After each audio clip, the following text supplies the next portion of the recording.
Hallöchen und willkommen zu dieser wunderschönen Stola.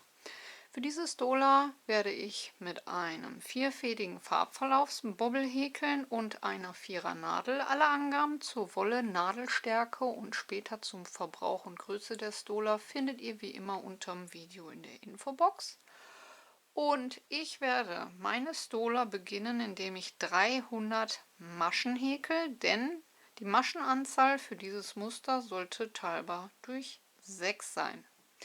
Ihr könnt nun eine Luftmaschenkette häkeln, dann nehmt aber am besten eine halbe Nadelstärke größer als die ihr für das Hauptmuster nehmen wollt. Danach könnt ihr die festen Maschen zurückhäkeln und wieder auf eure ursprüngliche Nadel gehen. Dann habt ihr auch eine schöne elastische Kette. Oder aber mit mir den Fußschlingenanschlag beginnen. Dazu häkeln wir 2 Luftmaschen.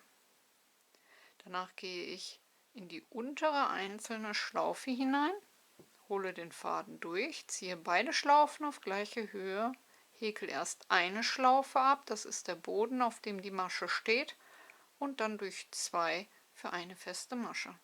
Dann können wir unten die Schlaufe zuziehen und haben oben eine Masche und unten eine Masche. Wir stechen unten in die Masche diesmal komplett ein. Bei der ersten verdreht sich das so ein bisschen. Schaut, dass ihr beide Schlaufen der Masche auch auf die Nadel bekommt. Dann holt ihr den Faden wieder durch, zieht beide Schlaufen wieder auf gleiche Höhe, mascht erst eine ab und dann durch 2. Und dann haben wir auch schon unsere 2 festen Maschen gehäkelt. Nächste gebildete Masche, das lässt sich dann schon leichter einstechen. Faden holen, beide Schlaufen auf gleiche Höhe ziehen, durch eine und durch 2. Nächste gebildete Masche einstechen, Faden holen, beide Schlaufen auf gleiche Höhe, durch eine und durch 2. Und dann habt ihr eine schöne elastische Kette. Und das Ganze häkle ich nun auf 300 feste Maschen. Ihr könnt natürlich individuell auf euch diese Kette anschlagen. Für Kinder natürlich etwas kürzer. Und danach zählt ihr einmal durch und die Maschenanzahl sollte teilbar durch 6 sein. Und wenn ich meine Kette dann soweit fertig gehäkelt habe, dann kommen wir zum Muster. Zurück nach 300 festen Maschen sieht meine Kette so aus. Das ist natürlich eine beachtliche Länge. Und dann kommen wir zum Muster. Reihe 1 beginnt mit 3 Steigeluftmaschen. Danach machen wir einen Umschlag und gehen in die erste Masche hinein und häkeln dort 2 zusätzliche Stäbchen hinein, sodass wir am Anfang optisch 3 Stäbchen haben.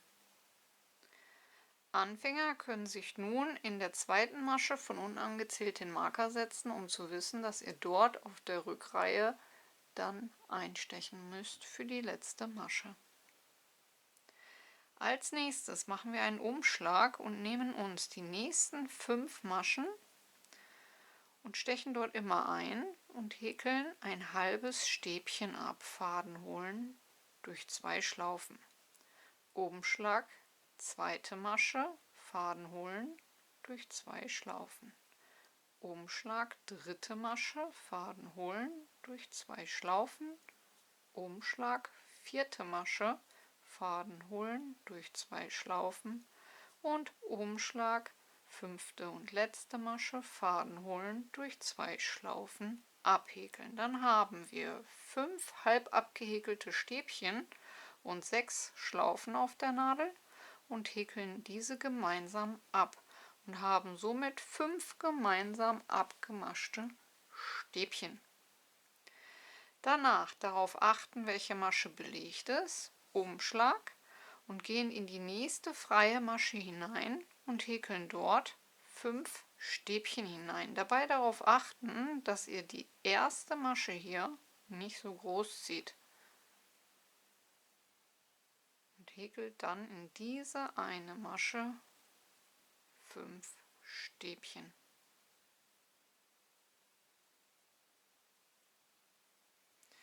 Und Und dann sieht das schon mal so aus. Als nächstes kommen wieder 5 gemeinsam abgemaschte Stäbchen. Dazu wieder Umschlag, in die nächste Masche, Faden holen, 2 Schlaufen abmaschen. Umschlag, zweite Masche, Faden holen, 2 Schlaufen abmaschen.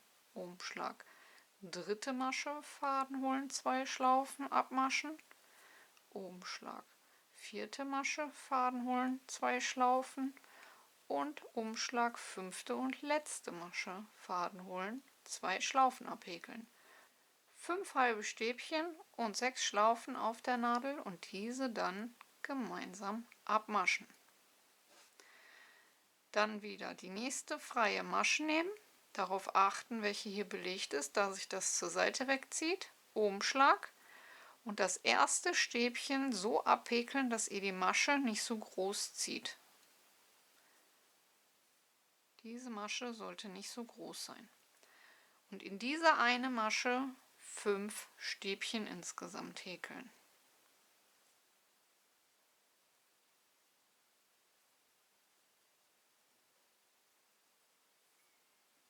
Und dann sieht es bereits so aus. Am Anfang hatten wir einen halben Fächer nach oben gehäkelt, danach kam ein Fächer nach unten, wieder ein Fächer nach oben, ein Fächer nach unten und ein Fächer nach oben.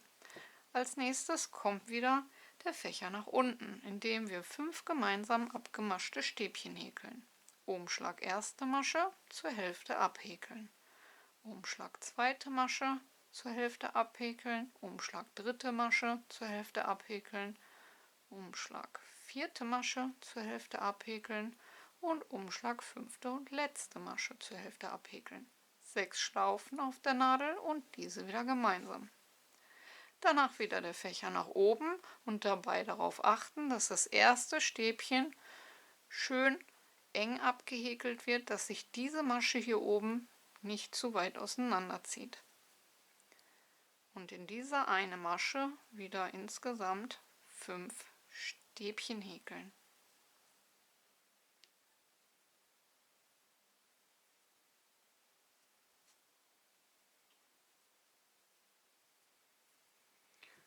Und so geht jetzt die ganze Reihe, immer einen Fächer nach oben, einen Fächer nach unten. Der Fächer nach oben wird in einer Masche mit 5 Stäbchen hineingehäkelt und der Fächer nach unten wird mit 5 Maschen und 5 gemeinsam abgemaschten Stäbchen gehäkelt.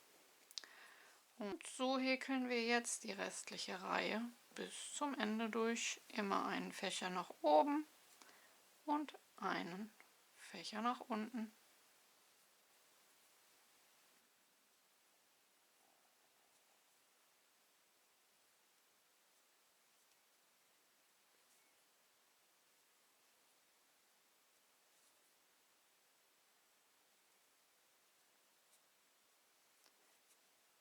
Und am Ende der Reihe müsstet ihr noch so auskommen, dass ihr eine Masche übrig habt und in diese häkeln wir dann 3 Stäbchen hinein, sodass wir Anfang und Ende gleich haben.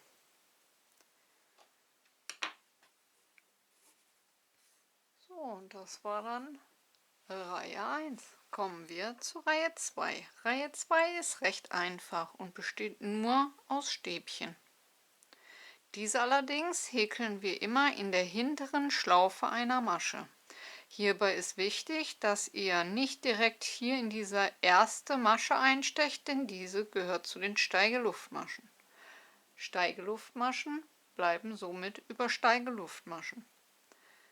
Also gehen wir über das optische zweite Stäbchen und häkeln dort in die hintere Schlaufe einer Masche ein Stäbchen hinein.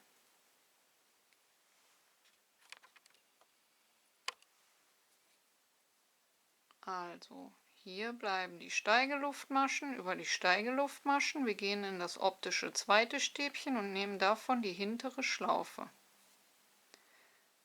Dann wieder Umschlag, nächste Masche, hintere Schlaufe einer Masche einstechen und ein Stäbchen häkeln.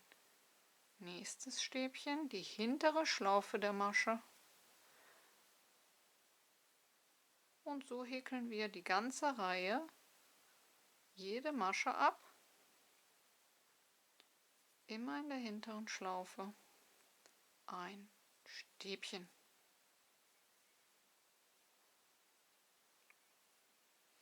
Und dadurch bekommen wir so einen schönen Versatz, so ein kleines Treppchen. Und so nun die ganze Reihe bis zum Ende. Und am Ende der Reihe in das vorletzte Stäbchen noch in die hintere Schlaufe häkeln und in die Steigeluftmaschen der Vorreihe in der zweiten Masche von unten angezählt einstechen und mit einem Stäbchen die Reihe beenden. So haben wir dann einen schönen geraden Abschluss. Und das war Reihe 2. Kommen wir zur Reihe 3. Reihe 3 beginnt wieder mit 3 Steigeluftmaschen. Und wir stechen in der Steigeluftmasche in diese Masche ein und häkeln 2 zusätzliche Stäbchen hinzu, sodass wir 3 Stäbchen haben. Anfänger können sich hier auch wieder in der zweiten Steigeluftmasche von unten angezählt den Marker hineinsetzen, damit ihr wisst, wo ihr auf dem Rückweg dann einstechen müsst. Wir häkeln nun wie in Reihe 1, allerdings auch in die hintere Schlaufe jeder Masche.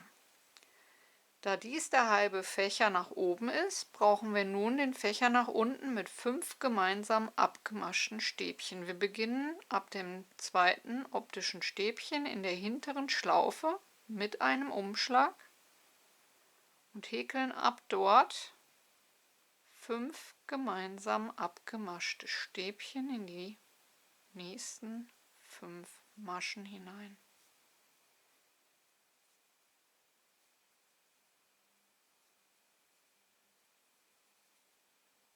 Häkeln diese gemeinsam ab. Danach kommt der Fächer nach oben. Auch hier in das nächste Stäbchen in die hintere Schlaufe einstechen, dabei darauf achten, dass die erste Masche nicht zu groß gehäkelt wird und unsere 5 Stäbchen in diese eine Masche häkeln. Dass diese sich etwas größer zieht, ist nicht so schlimm, das legt sich im Verlauf des Häkelns wieder. 2, 4, 5. So. Als nächstes wieder in die nächsten 5 Stäbchen 5 gemeinsam abgemaschte Stäbchen häkeln. Immer schön in die hintere Schlaufe einer Masche.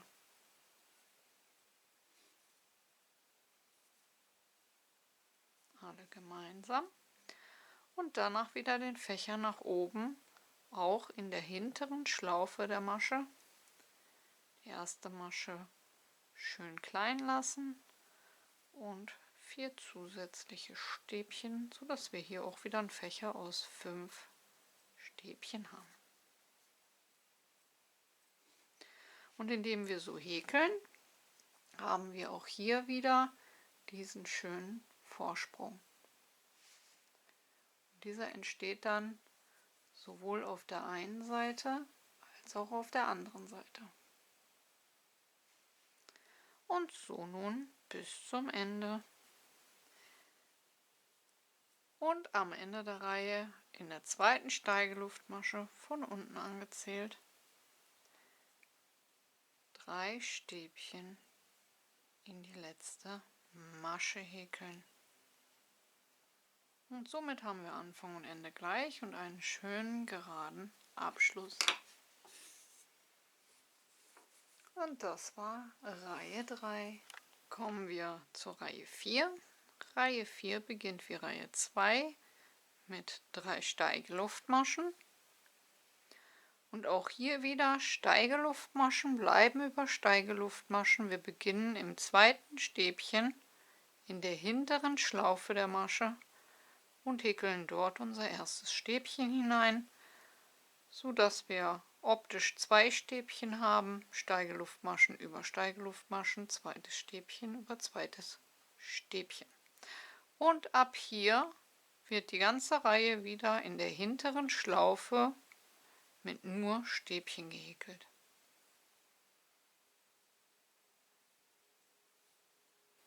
Und am Ende der Reihe ins vorletzte Stäbchen in die hintere Schlaufe ein Stäbchen und in den Steigeluftmaschen der Vorreihe in der zweiten Masche von unten angezählt das letzte Stäbchen häkeln. Und somit haben wir auch wieder einen schönen geraden Abschluss. Und das war Reihe 4.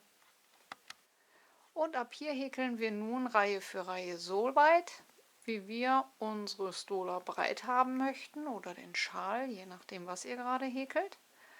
Ich finde dieses Muster einfach nur genial. Dadurch, dass wir immer in der hinteren Schlaufe einer Masche abhäkeln, bekommen wir eine richtig schöne 3D-Optik hin. So, ich nehme euch selbstverständlich mit, wie meine Stola wächst, und dann sehen wir uns noch zum Endergebnis.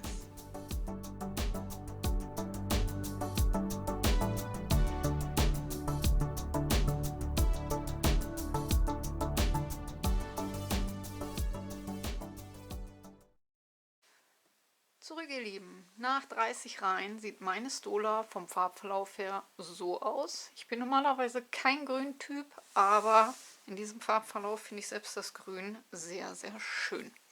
Warum habe ich jetzt nur 30 Reihen gemacht? Das Volumen dieser Stola nimmt nochmal um einiges zu, da wir ja hier versetzt gehäkelt haben. Achtet bitte darauf, nicht, dass ihr nachher viel zu viel habt und sagt, es ist viel zu viel Masse, um es über die Schultern oder um den Hals zu tragen. Nach 30 Reihen reicht mir die Fläche auf jeden Fall, um es wunderschön als Schultertuch zu tragen, aber auch genauso als Schal. Ich hoffe, euch hat die Anleitung und das Muster vor allen Dingen gefallen und ihr seid gut mitgekommen. Vergesst nicht, eure Bewertung dazulassen, wie immer ganz, ganz wichtig. Kanal abonnieren ist kostenlos, Glöckchen drücken und kein Video mehr verpassen. Und ansonsten wünsche ich euch viel Spaß beim Nachwerkeln. Lasst die Nadeln glühen und ich hoffe, wir hören uns zum nächsten Mal. Bis dahin, ciao, ciao.